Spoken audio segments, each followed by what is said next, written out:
Բարի երեկո սիրելի հայրենակիցներ, սա արդեն թվով 5-րդ հաղորդումն է այսօրվա մեջ։ Մենք աշխատում ենք արտակարգ ռեժիմով, ամբողջ օրը աշխատել ենք արտակարգ ռեժիմով։ Քիչ առաջ ներկայացրինք ձեզ պարոն Արտյոմ Չեռնոմորյանի հետ հարցազրույցը։ Այն միջայլոց տեսնում եմ տարբեր մեկնաբանություններ,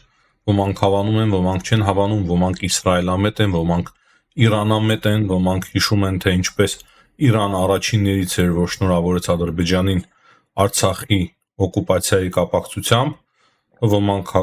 ոմանք հակառակն են հիշում, ասում են, որ Իրանն է պաշտպանում Հայաստանը եւ Հայաստանի տարածքային ամբողջականությունը եւ հրեաները պաշտպանել են Ադրբեջանին, օգնել են Ադրբեջանին, դրա համար Ադրբեջանը կարողացավ գրավել Արցախ։ Իրականում պետք է ասեմ, որ հա, երկու գաղափարներն էլ ճիշտ է, բայց մենք պետք է հասկանանք, որ մեր բոլոր էմոցիաները պետք է բխեն կոնկրետ մեր տարածաշրջանի շահերից, Հայաստանի եւ տվյալ պարագայում նաեւ մեզ համար Վրաստանի շահերից, եւ հետեւաբար ես ավելի գլոբալ եմ նայում, թե ինչ կարող է տեղի ունենա մեր տարածաշրջանում, մեր տարածաշրջանի հետ։ Ես միշտ փորձում եմ լավատես լինել եւ այդ լավատեսությունը փորձում եմ տարբեր փաստերով ամրագրել։ Այս օպերացիայի մեջ հստակ երևում է, որ Ամերիկայի Միացյալ Նահանգները շատ լուրջ ձևով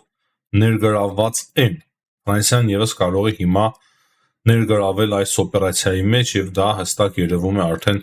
Էմանուել Մակրոնի խոսքերից, հայտարարություններից, որ եթե հիմա Իսրայելին հարվածի Իրանը, ապա Ֆրանսիան միանշանակ ներգրավվելու է այս պատերազմական գործողությունների մեջ։ Հայաստանի կարևոր դաշնակիցները, Ամերիկայի Միացյալ Նահանգները եւ Ֆրանսիան փաստացի ներգրավում են այս պատերազմական գործողությունների մեջ։ Եվ մենք ինչպես արդեն համոզվում ենք,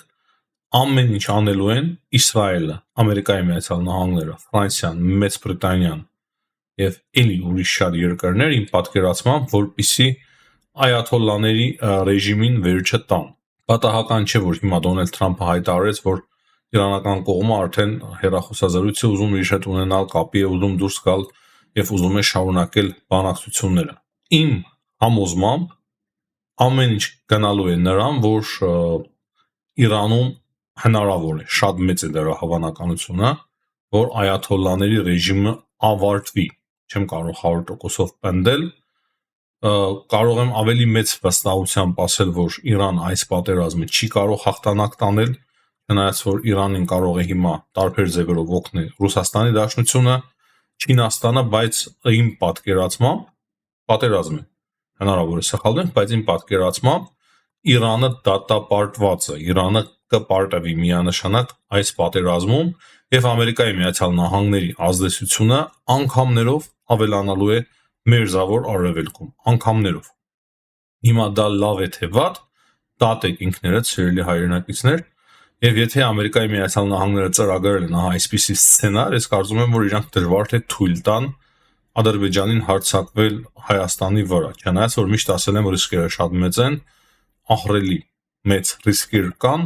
բայց եթե հիմա ավելի սառը փորձում ենք դատել, հասկանում ենք, որ եթե Ամերիկայի Միացյալ Նահանգները կարևոր խաղացող են այս իրականության մեջ, իսկ դա իմ պատկերացմամբ այդպես է, քանի որ Թրամփը ասում է եւ հիմա շատերն են հիշել 60 օր էր տվել Իրանին, որպեսզի Իրանը համաձայնվի ամերիկյան առաջարկների հետ եւ 61 օր անց Իսրայելը հարձակվեց Իրանի վրա։ Պատահականություն է, բնականաբար ոչ։ Եվ Թրամփը ասում է, որ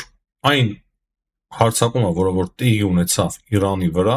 հրաշալի հարձակում է, այդպիսի գնահատականներ են նույնիսկ Թրամփը տալիս, եւ նա ասում է, որ ապագայում շատ ավելի շատ բաներ են լինելու այս առումով։ Եվ պատահական չէ, որ Ռուսաստանի հետ մի փոքր այլ քաղաքականություն էր տանում Դոնալդ Թրամփը,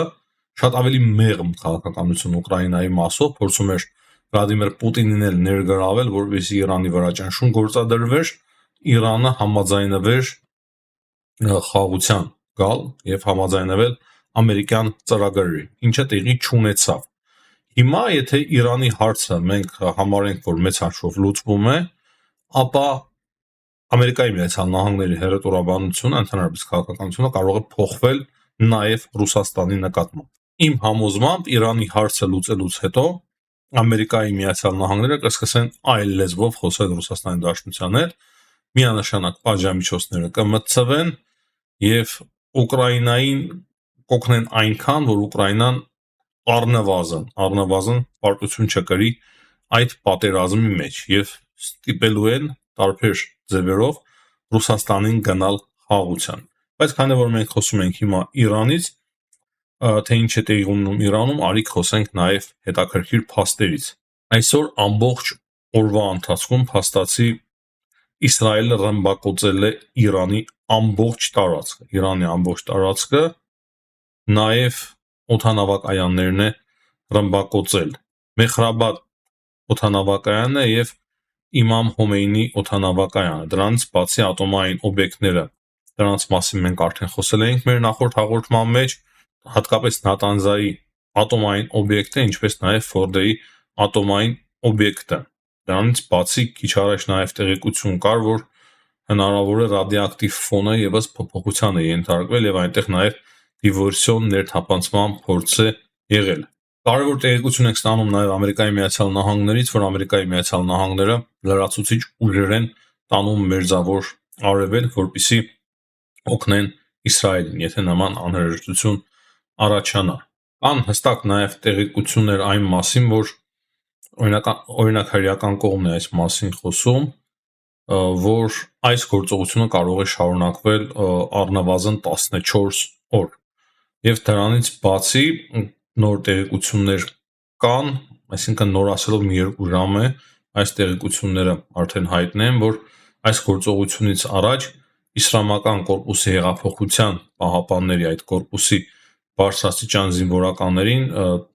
կանչել են ինչ-որ հանդիպման Իսրայելը եւ հատուկ գործողություն է իրականացրել բոլորին առևանգելով, այսինքն միանգամից մի քանի տարբեր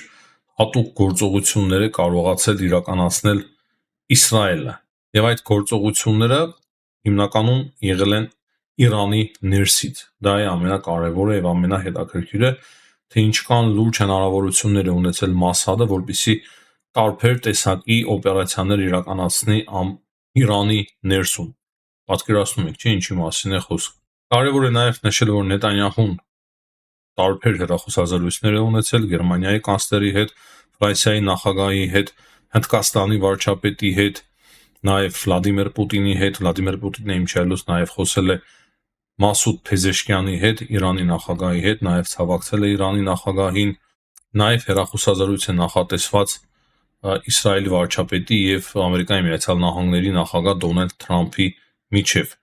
Քիչ առաջ նաեւ Իրանի հոգեվոր առաջնորդը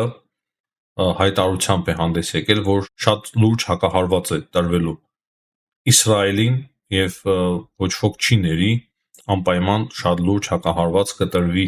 Իսրայելին։ Իմիջիայլոց դրա մասին է խոսում նաեւ Նետանյահուն եւ Նետանյահուն ասում է, որ շատ լուրջ հարձակման կարող է հիմա ենթարկվել Իսրայելը տարբեր ալիքաձև հարձակումների։ Իմիջիայլոց նշենք, որ արդեն հուտիները սկսել են հրթիռակոծել Իսրայելը եւ փաստացի թե Նետանյահուն եւ թե Իրանի հոգեվոր առաջնորդը խոսում են այն մասին, որ հիմա Իրանի հարվածելու հերթն է։ Կարևոր է նաեւ նշել, որ հիմա արդեն նոր սկսեց հակաօդային պաշտպանությունը Իրանի աշխատել գիշերվա ժամերին, ցերեկը նրանք пассив վիճակում էին եւ նոր կադրեր ենք ստանում, թե ինչպես է սկսել նոր աշխատել իրանական հոպը, բայց այն տեղեկությունները, որոնք որ մենք ստանում էինք ամբողջ օրվա ընթացքում, հստակ պատկերը այնպիսին է, որ մենք կարող ենք եզրակացնել, որ Իսրայելը կարողացել է ոչնչացնել շատ մեծ թվով հոպ համակարգեր, իրանական ավիացիան գրեթե ամբողջությամբ ոչնչացվել է, նրանք այնպես էլ չունեին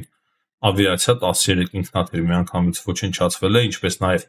բազմաթիվ դրոների պահեստներ եւ հրթիռների պահեստներ։ Նաեւ իսրայելական կողմը սպառնում է, որ եթե հարձակում հիմա լինի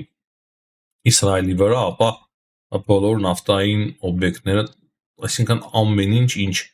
մեծ գին ու արժեք է ներկայացնում Իրանի համար, ինչի վրա կա եւ գոյատևում է Իրանի տնտեսությունը, էներգետիկ համակարգը, այդ ամենը ամբողջովին կոչնչացնի Իսրայելը, եթե Իսրայելի վրա հարձակում տեղի ունենա։ Ասեմ, որ Թուրքիայի նախագահ Ռեջեփ Թայիպ Էրդողանը եւս լուրջ ձևով դատապարտել է Իսրայելի հարձակումը Իրանի վրա, եւ նա ասում է, որ Նետանյահուն փորձում է ամբողջ տարածաշրջանը ներքաշել մեծ պատերազմի եւ մեծ աղետի մեջ։ Նա ասել է, որ նման հարձակումով Իսրայելը փաստացի անտեսում է միջազգային օրենք, այնպես կարծես թե իրանք ընդհանրապես երբեք չեն անտեսել միջազգային օրենքը։ Կարևոր է նաև նշել, որ ըստ իրանական լրատվամիջոցների Իրանը հաղորդում է, որ առնվազն 3 կործանիչ են կարողացել խփել, կործանիչ են կարողացել ոչնչացնել իսրայելական 3 կործանիչ է Իրանը կարողացել ոչնչացնել, բազմաթիվ դրոններ եւ բազմաթիվ իրենց խոսքերով հարձակումներ է կարողացել կասեցնել Իրանը։ Եվ հենց ահա նոր տեղեկություն ստացանք, որ Իսրայելում արդեն տագնապ է հնչեցվել, Իսրայելը հաղորդել է, որ հարյուրավոր հրթիռներ են արձակվել դեպի Իսրայել։ Նաև տեղեկություն կա, որ այս պահի դրությամբ Թել Ավիվում արդեն հրթիռներ են ընկել, նույնիսկ տեսանյութեր կա, թե ինչպես են հրթիռները հարվածում իսրայելական Թել Ավիվին։ Մենք այս ամենը եւս կներկայացնենք տեսանյութի մեջ։ Նաև կադրեր կան, թե ինչպես Իսրայելի հոպը կարողանում է խոցել որոշ հրթիռներ Իսրայելի երկնքում։ Եվ ահա նոր կրկին տեղեկություն ենք ստանում, որ Իրանը նոր հրթիռներ, այսինքն երկրորդ ալիքն է հրթիռների արդեն արձակել Իսրայելի ուղղությամբ։ Այս պահի դրությամբ այսքանը, սիրելի հայրենակիցներ, հետևելու ենք, թե ինչ զարգացումներ են տեղի ունենալու, շատ կարևոր զարգացումներ են տեղի ունենում հիմա, բավականին լուրջ է իրավիճակը, սա արդեն իրոք լուրջ պատերազմ է, եթե նախկինում ուղղակի խոսում էինք ձևական հարձակումների մասին Իսրայելի կողմից եւ Իրանի կողմից, անցած տարվա մասին էր խոսքը, ապա հիմա իրական շատ լուրջ պատերազմ է Իրանի եւ Իսրայելի միջև, որին որ կարող է արդեն միանան շատ երկրներ, բազմաթիվ երկրներ կարող են ներգրավեն այս պատերազմի մեջ, բայց ես համոզված եմ, որ ամեն ինչ միանշանակ լավ է լինելու։ Հաջողություն եմ մաղթում բոլորին, ցտեսություն, կհանդիպենք։